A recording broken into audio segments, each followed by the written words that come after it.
Сәлем достар, біз интернетті күн сайын қолданамыз. Қайда болсын интернет жанымызда жүреді.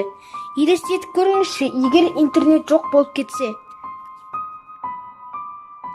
Бірінші, нет подключения к интернету деген жазу шығады.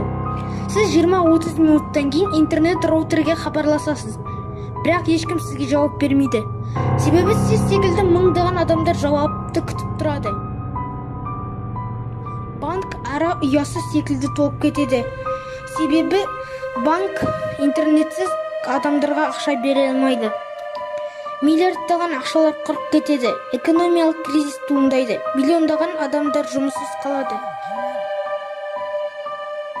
Google, Facebook, Amazon сияқты үлкен компаниялар бір сәтте жоқ болып кетеді.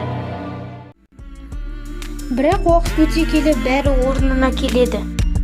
Адамдар теледидарлар, кітаптар, радиоларға көп қызығатын болады.